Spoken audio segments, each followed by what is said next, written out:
even mag-top. Coach, we talk about the guards as we head into the third quarter here. When you look at Mapua, ang usual conversation yan, yung mga guardia, Cuenco, Escamis, you got Lawrence Mangubat, who is, of course, a top scorer in the high school ranks. Pero yung bigs ni Coach Randy, yung mga bigs na kinuha niya, ni-recruit niya at nilagay sa lineup this season, ito yung mga bigs na may frame at magwo-work sa sistema niya. Yung gusto niyang mangyari sa court, yung mabilis na basketball, high IQ and physical style of play. Alam na alam nila kung ano yung kailangan nila eh. Yeah. So yun yung mga na-recruit talaga nila. Alam mo mga highly recruited to mga players na to. Chris Hubilia, Mangubat. Kasi kita mo, halos pare-pareho yung hubog as Joshua Giab scores underneath to open the scoring here in the third. Yun yung kulang nila, points in the paint. So yun kagad yung inatake nila. 12 puntos na para kay Joshua Giab. Let's see how JRU will respond. Itong simula ng third quarter natin. This is important for JRU. They need a quick run here to be able to catch up with Mapua. So unti-unti, make some stops. Yun nga lang, kakasabi na natin, meron na naman. And then execute. Hindi sila dapat mapagod o ma-frustrate mag-execute. 15 points already for Chris Hubilia. Ito si Joshua Giab serving the floor. Oh, naagaw ni Hubilia. Just couldn't get a hold of that basketball. Maganda yung last play na pinuntahan nila si Giab sa ilalim. Feeling ko dapat balikan nila yan eh. Yan yung play na yun. Again, Joshua Giab, siya rin talaga yung consistent dito sa ating laban pagdating sa offensive for JRU. Mark Barrera misfires. Save to Mangubat. Another stop for Mapua. They look to extend the lead. Hubilia. Igliane down the middle. Ganda ng seal ni Hubilia. Then may dropper, may diver kagad doon. Nakita kagad ni Hubilia. I think that's important for Mapua to get Igliane involved. This is a big na napakasibag. Brings you the physicality on the defensive end. Rim runs every time that he is needed. Kaya yan binibigyan ng importansya ng mga coaches actually. Ang hirap kasi makipagpatayan na kumuha ng rebound. Tapos sprint sila at hindi mo sila bibigyan. Very frustrating sa kanila yan. Ito, ang ganda ng cut ni Igliane. 18-point lead. Face-up jumper is good. And that's from the outside for our reigning rookie MVP. Clint is up to 9 points. Lead is 21. Panapanaan. Wala sa ilalim. Continuation for Panapanaan. Okay, now we get this opportunity to throw it back courtside. Wala sa dugout ng magkabilang panig natin. Nandito ang ating courtside reporter, Ms. Erin T. Erin. Martin and Coach Ralph, the JRU Heavy Bombers may have been considered as the underdogs in the NCAA, but we surely cannot count them out. Ayon sa kanilang strength and conditioning coach na si Jeff Mendoza, they may not be the strongest team in the league, pero dinadaan nila ang laro sa sipag, tiyaga, disiplina at palakasan. Back in the dugout, Coach Louie Gonzalez reminded them to scout the weak points of the Cardinals offense to make adjustments to their defense in order to get back from this double-digit trail. Balik sa inyo, Martin and Ralph. Well, that's the signature of Coach Louie Gonzalez. I think yung tinatakbo lagi na itong JRU Heavy Bombers. It's their physicality and their high work rate that really gets them the wins. When they face the stronger teams though, and teams with talented guards like Mapua, talented forwards, meron din silang Chris Hubilia dito. Usually doon na nagkakaproblema itong JRU, and couple that with the tough defense of Mapua as well. Alam naman natin, actually isa ako sa believe sa coaching powers actually ni Coach Louie Gonzalez. The way niya i-discipline yung players niya. Kita mo ng hard worker, disciplined players. Ang nagiging lang nila, frustration kasi nila. Ang gagaling talaga rin ng Mapua. Yes. Yung tinira na huli ni Escamis yun, harapan eh. May tao naman. Siguro ang lang nila, dagdag pa ng effort. Yung gap na yun, siguro kung 1 inch shorter pa, lapit ka pa ulit. We'll see if they'll adjust it. That's Coach Jeff Mendoza you saw on your screens. Medyo pinilit yun ni Raimundo. Hubilia, finding Concepcion, and he gets the whistle. Kita naman natin, defense ng JRU. 4 naman sila, 5 nag-humahasel sa transition defense. Pero nandun pa rin. Meron pa rin kayang puminish. O eto, Clint Escames over a taller player in Ivan Panapanaan, nailing the 3. Pero dito si Ivan bumawi sa kabila. Kung siya ng backdoor dyan, and foul. Nakakuha pa siya ng foul counted. So Yam Concepcion to the free throw line. This guy had a promising preseason for Mapua, establishing himself a role in the rotation of Coach Randy. Pagka willing ka mag-sacrifice sa defense, mukhang ma-earn mo yung playing time mo kay Coach Randy eh. Kasi talagang binibigyan nila ng premium yung defense. Nire-reward nila yung effort, ano? Correct. At yung activity mo, katulad niyan. Oh, just couldn't pass it properly to Hobilia. Pangilina natapikan. Bola mananatili sa JRU. Again, it's been that kind of day for the Heavy Bombers. Even on the break, ang hirap pumuntos. Mayroon pa rin transition defense na binibigay si Mapu. Akala mo lang yung offense lang eh. Pero nagtatrabaho pa rin sila sa defense. Trigger man is Raimundo. Pangilinan. Mark Barrera. Uy. And JRU turns it over. Yun yung mga hindi makakatulong sa paghabol natin. Mga turnovers na yan. Makes life tougher for the JRU Heavy Bombers. Ito si Sean Argente. A shooter for a shooter.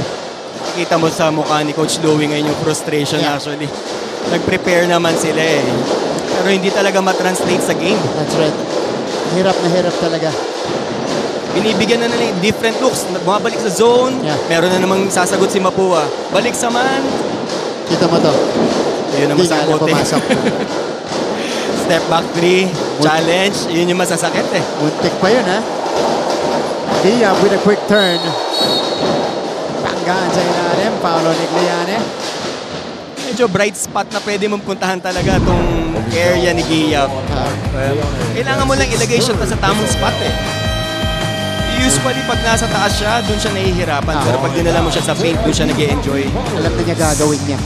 Alright, 65-46. JRU calls for time.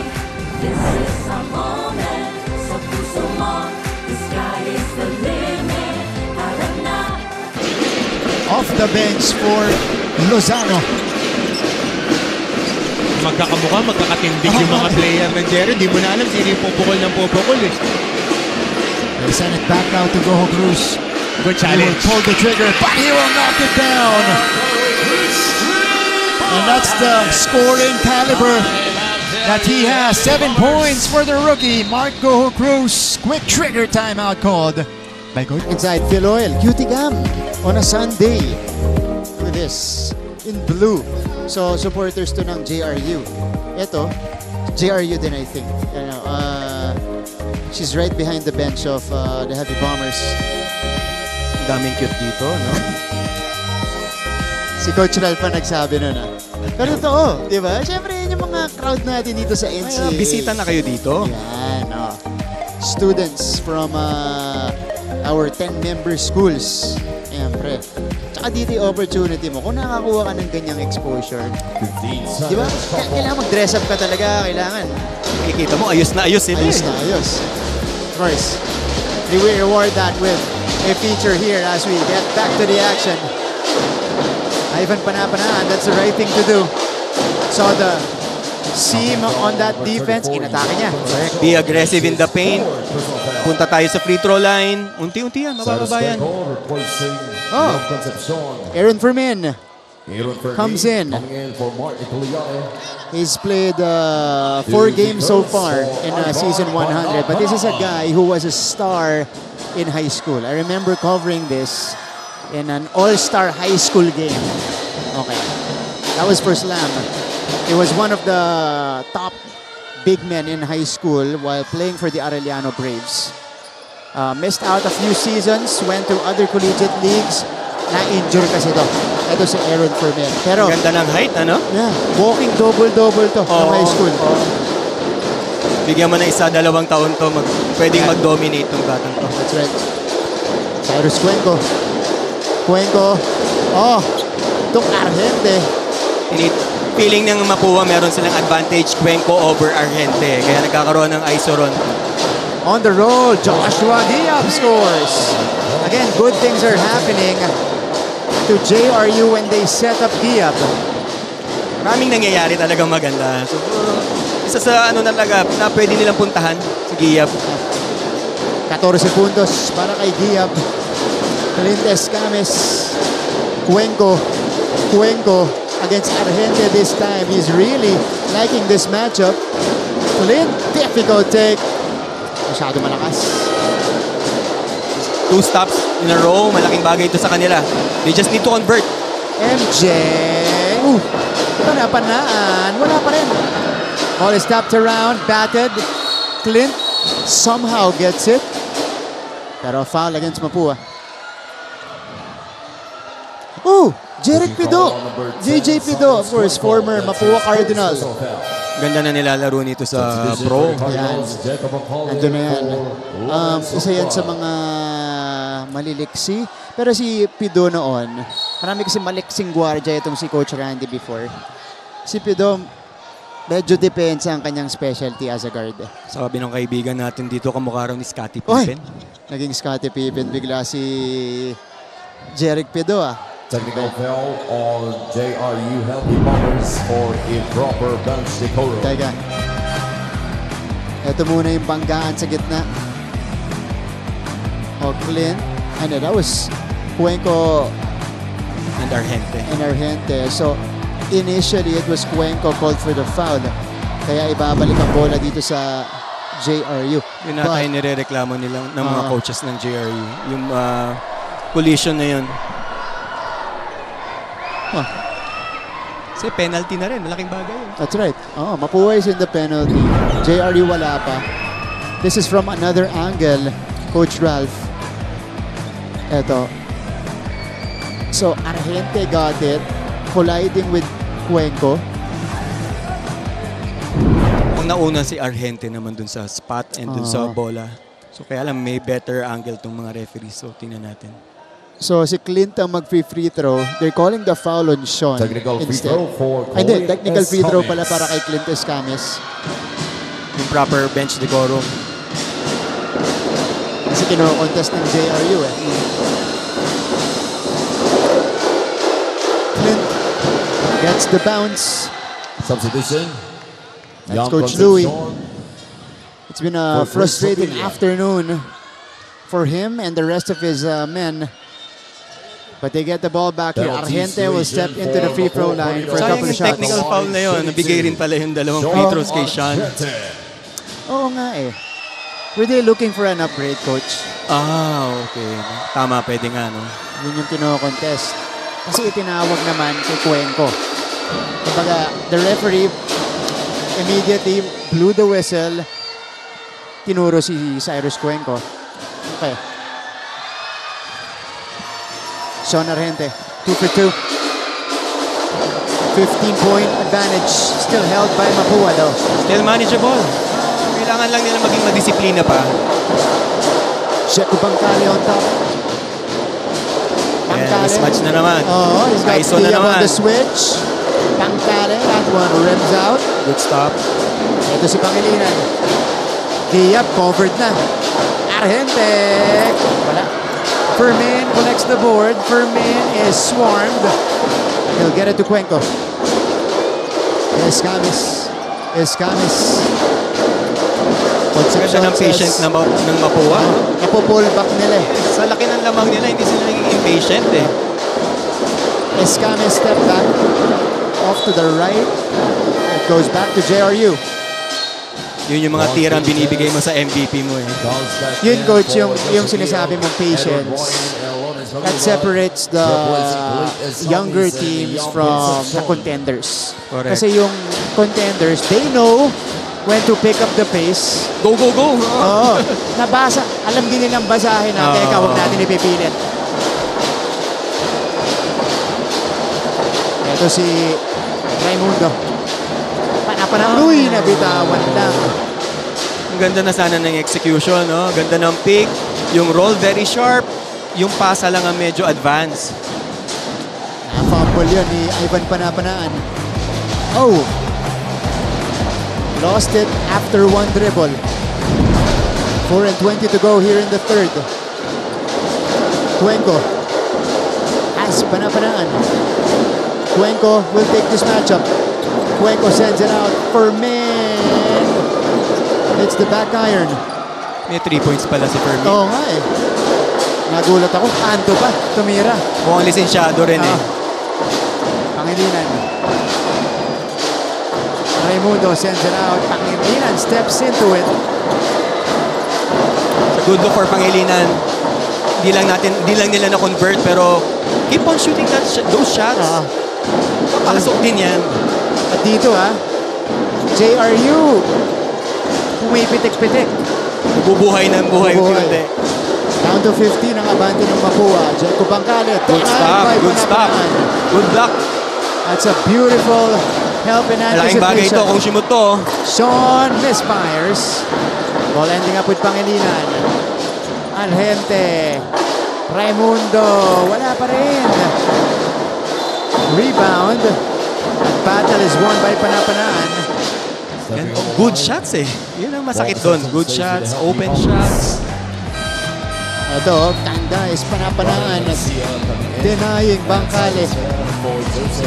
Pero few attempts given to JRU on the other side. You mentioned all good looks. Di lang talaga makabutas.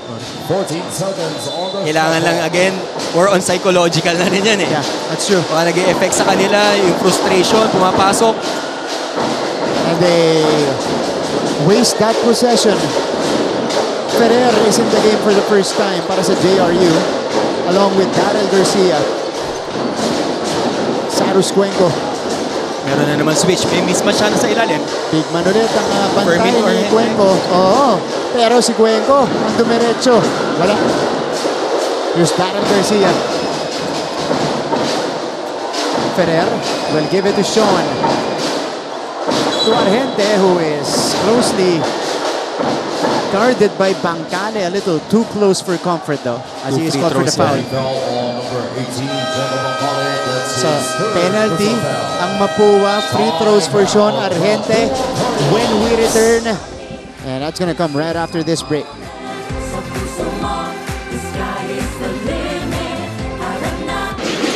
Off the bench for Lozano. Magkakamukha, magkakatindig yung mga player ng Jerry. Di mo na alam sino yung pupukol eh. They send it back out to Goho Cruz.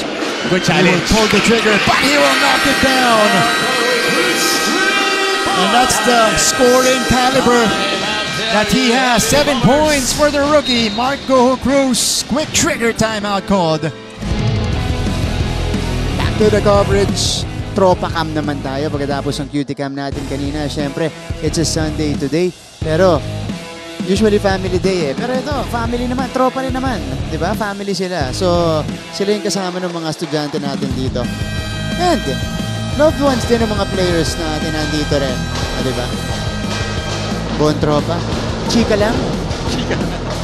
Chika lang habang nanonood. Habang time out. Ayan. Again, this is only the first game. Ganda naman ng headgear nito. Yan ang tropang-tropa. No? Dapat talaga partner kayo meron yan. Meron silang Angry Bird. Oo. Yun yung Mapua, no? Mapua logo. Gusto ko yung nasa isip ni Coach Ralph, Angry Bird. Pero pwede naman, Coach. Pwede na, papasa naman. Meantime, let's get back into it. Sean Argente to the free throw line. Gets the first. Pangalawa, to cut it to 13. Okay. Handa na lumalapit ang Jerry. Yan ang hinahanap nila eh. Bumabagal yung game, papunta sa kanila. Yeah. Chop off lang nila unti-unti. 1 point, 2 points. And then take advantage nila yung penalty. Dito, ito yung pinakamalapit lagi ng JRU na 13 points. Pero pagkatapos ito, nai-extend ulit ng Mapua. We'll see if it will change here. Sarus Cuenco. Oh, Magnubat! That will rim down. JRU gets the stop. Ito na si Garcia. Garcia took it himself. He had multiple teammates there. Medyo wild yung shot na yun. Yung mga sayang, isang possession na yun, pwedeng magbago yung story ng game eh. Cyrus Cuenco now. Against the high-low Fermin. It was the right decision. Kanina kasi, after the switch, napunta si Argente kay Fermin, dinuloy niya yung one-on-one. Na-recognize niya naman yun. Fermin naman ako pupunta sa mismatch. Wala pang penalty on JRU. Only the 13th foul on the Heavy Bombers, so it's gonna be a baseline inbound for Mapua. Joaquin Garcia. Abuneta is in for Aaron Fermin. 14 seconds on Ito si Joaquin Garcia. Okay, this is his second game of the season, but he's missed a few in between. Ang hirap kasi ibalik yung timing na yun. Kung matagal ka nawala. Nakita naman natin, unang tira pa lang. Pasok agad yung 3 points niya. Ito natin kung hahanapin siya dito. Pero si Mangubat, sabi niya, ako naman. Pamatay sunog yung kay Mangubat na yun. And again, instead of a basket in transition earlier, coach, yun ang consequence sa kabila para sa JRU. 4-point swing yun eh, yun ang masakit. And Raimundo forcing the issue and draws the foul. Free throws coming up for MJ Raimundo. And Loris Mangubat again finding himself with some space in front of him. Mangubat, this guy has been impressive in only his first year in the NCAA. 13 puntos. Yun ang nakakatakot sa lineup ng Mapua. Mangubat, Hubilia, Ugis, pero sila bumubuhat ngayon. Correct. Ito si Lawrence Mangubat. Ano na to established scorer na to mula sa Liloan, Cebu. Doon siya na-recruit. At galing nito, nilagay sa juniors. Dominated. 18 points per game. Tapos, ni-reward na niya yung tiwala ng mga coaches niya sa high school. Kasi si Coach Yong din yun. Sabi niya, magka-college ako sa Mapua pa rin. Galing. Ganda ng ano niya step back niya. Kabisado niya. Kontrolado, nakabalanse pa rin. At kumbaga, he has a lighter role here. Kasi may Escamis ka at Cuenco na mag-a-attract ng depensa, no? Abang-abang ka lang. Yun. Ito, speaking of, ito si Cuenco. Edward Ryan. Lawrence Mangubat against Raimundo. He's got Benitez now on the switch. He will pull the trigger. Off the heel. Aboneta rips out the board. Garcia left it short. Another offensive rebound for the Cardinals. Mahirap humabol pag nagbibigay ka ng mga offensive rebounds. Ang daming possession. 3 possession na yan. Cuenco. Inside pass. Oh, ganda naman ng adjustment ni Argente. Anticipate niya yung galaw eh. Garel Garcia, under a minute left. JRU looking for a strong finish. Garcia forced it. Follow up will go in for Lance Benitez. And he'll head to the line for a bonus. Ganda ng timing ng Benitez doon. Ito na. Parang okay na rin hindi pumasok yung tira noong una. Lagi nakakuha pa sila ng foul counted. Napaganda pa. Napaganda pa. Garcia missing. Benitez staying with it. Coach, onti ang abante ng Mapua. Chansang ibaba sa 10. Kayang-kaya pa. Kayang-kaya pa. So despite the struggles in the third quarter, JRU is able to keep themselves close. Unti-unti ang ginagawa, actually, ang ginagawa pa rin ni JRU. They go on switching, pupunta ngayon, ang ginagawa nila parang, sige, pumunta na lang kayo sa post. Lalaruin namin, like Argente, mismatch, tapos idodouble nila. Ginagang up nila. Kaya lang, mintis yung free throw, coach. Okay lang, 11-point lead. Ito Mapua, let's see how they will answer. Uy, taksak dalawa. Aboneta and Benitez. JRU not yet in the penalty though, so Buti wala pa sila sa penalty. inbound to. So Clint Escamis.